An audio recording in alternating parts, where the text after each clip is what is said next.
Hello coders, welcome to channel coder ji. और आज का हमारा टॉपिक होने वाला है एसक्यूएल ऑपरेशंस। तो एसक्यूएल में ये बेसिकली 4 तरीके के ऑपरेशंस प्रेजेंट होते हैं, जिनको मैं एक एक करके आपके साथ डिस्कस करने जा रहा हूँ। सो the first one is union operator. तो जाहिर सी बात है, सेट में आप 3 या 4 तरीके के ऑपरेशंस करते हैं, वही है यहाँ पे। सो यूनियन ऑपरेटर क्या करता है, gate all values but not duplicates, यानी कि जितनी भी टेबल्स, 2 या 2 से टेबल्स के बीच में आप इस ऑपरेशन को यूज़ करेंगे, उनकी ये सारी वैल्यूज़ आपको लेगा, लेकिन उसमें कोई भी डुप्लीकेट वैल्यूज़ प्रेजेंट नहीं होंगी। The second one is union all, gate all values plus duplicates. तो यूनियन की तरह ये भी आपको सारी वैल्यूज़ देगा, लेकिन ये डुप्लीकेसी को रिमूव नहीं करता है, वैल्यूज़ डुप्लीकेट्स हो सकती हैं। Third one is intersect, get all common values. तो इंटरसेक्शन आप जैसा कि जानते हैं कि 2 टेबल्स में जो भी कॉमन रिकॉर्ड्स हैं केवल वही निकल के आएंगे, उनके अलावा कोई और वैल्यूज़ नहीं मिलेगी। The fourth one is except. So except is use to get all values only from first table minus common records. तो जैसे कि हम वेन डायग्राम में पढ़ते होंगे, तो सिर्फ आपको एक ए सेट से वैल्यूज़ चाहिए जिसमें से आप इंटरसेक्शन और बी वाले पार्ट को रिमूव कर देते थे, उसी तरीके से एक्सेप्ट काम करता है। सारी वैल्यूज़ ये सिर्फ पहली टेबल से ला के देगा, कॉमन रिकॉर्ड्स को ये कंसिडर नहीं करता है और सेकंड टेबल को भी ये कंसिडर नहीं करता है। The next thing is rules to remember.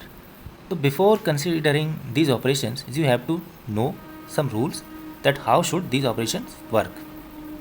So the first one is number of columns should be same in both the tables. Yes, तो जितने भी कॉलम्स होंगे, जितने भी टेबल्स के बीच में आप यूनियन परफॉर्म कर रहे हैं, उन सब के नंबर ऑफ कॉलम्स इक्वल होने चाहिए। Second one, data type of each column must be match to each corresponding column. अब मान लीजिए आप यूनियन ले रहे हैं, लेकिन आप टेबल 1 के नेम कॉलम का यूनियन लेने बैठ गए आईडी कॉलम से, सेकंड टेबल में जो आईडी कॉलम है उससे, तो इसका रिजल्ट तो नल आएगा। इसीलिए इस चीज़ को हमें अवॉइड करना चाहिए। डेटा टाइप शुड भी सेम होना चाहिए। नेम का आप यूनियन नेम वाले के साथ ही ले सकते हैं, नेम नहीं, वैसे तो वेरकेर आना चाहिए, बट ठीक है, आपकी समझने के लिए नेम मान लेते हैं इसे। Third one is if you want to sort result use order by in the last. So अगर आपको रिजल्ट को किसी भी ऑर्डर में सॉर्ट करना है तो ऑर्डर बाय को लास्ट में यूज़ करना है, पहले नहीं। क्वेरी जब खत्म हो जाए इसके लास्ट में, जब यूनियन आपका ले लिया जाएगा। Fourth one is positional ordering must be consider. तो जैसे मैंने बताया कि नेम के नीचे जो करस्पॉन्डिंग आपको कॉलम होना चाहिए जिसके साथ आपको यूनियन लेना है, वो नेम ही होना चाहिए। एज, सैलरी या कोई भी इन टाइप का डेटा टाइप कंसिडर नहीं होना चाहिए। ये रूल्स और ऑपरेशंस अब आपको मैं क्वेरी के थ्रू समझाने की कोशिश करता हूँ, तो बने रहिए। तो यहाँ पे मेरे पास ऑलरेडी 2 टेबल्स हैं, एक ए नाम की और एक बी नाम की। तो ये आप 2 टेबल्स देख सकते हैं। चलिए अब अपने पहले ऑपरेशन की तरफ बढ़ते हैं और देखते हैं यूनियन को।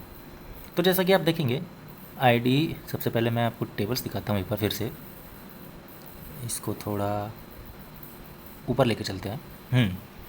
तो देखेंगे आप आईडी और स्ट्रीट का डेटा टाइप सेम है, नेम और सिटी दोनों सिमिलर ही हैं, और एज और सैलरी का डेटा टाइप भी सेम है। तो सबसे पहले हम अपना रूल नंबर 1 देखते हैं कि number of columns should B equal. तो मैंने एक टेबल से नंबर ऑफ़ कॉलम कम कर दिए हैं। अब मैं इस क्वेरी को रन करने की कोशिश करता हूँ, तो ये कहेगा combined units equal number of expression in their target list, यानी कि इक्वल नंबर ऑफ़ कॉलम्स नहीं है, इसलिए ये क्वेरी नहीं चल पा रही है, तो ये रन नहीं हो पा रहा है। सो देखा आपने हमारा violation of rule number 1। Now violation of rule number 2 भी देख लेते हैं। तो ये है मेरे पास, अब मैं नेम को यहाँ ले लेता हूँ, सिटी को यहीं रहने देता हूँ और आईडी को इधर ऐड कर देता हूँ। अब आप देखेंगे नेम और स्ट्रीट का डेटा टाइप अलग हो जाएगा और इधर आईडी और सिटी का भी डेटा टाइप अलग हो जाएगा। तो इसके यूनियन में हमें क्या देखने को मिलेगा वो भी देख लेते हैं।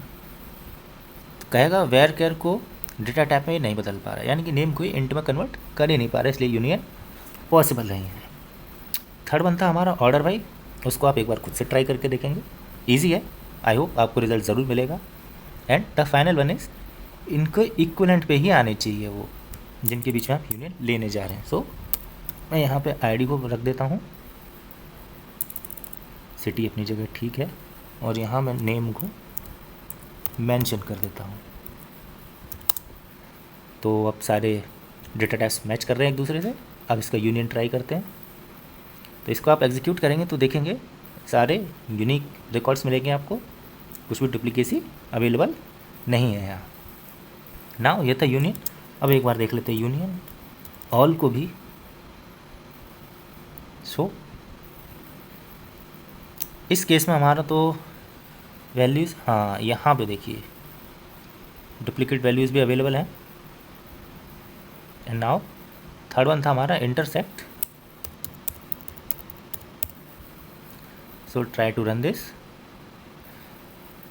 कोई भी कॉमन वैल्यूज़ दोनों में अवेलेबल नहीं थी, इसलिए हमारे पास कोई भी रिजल्ट नहीं आया।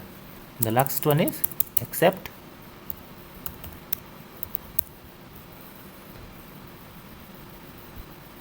तो यहाँ पे आप देखेंगे सारे फर्स्ट टेबल के रिजल्ट्स आ गए।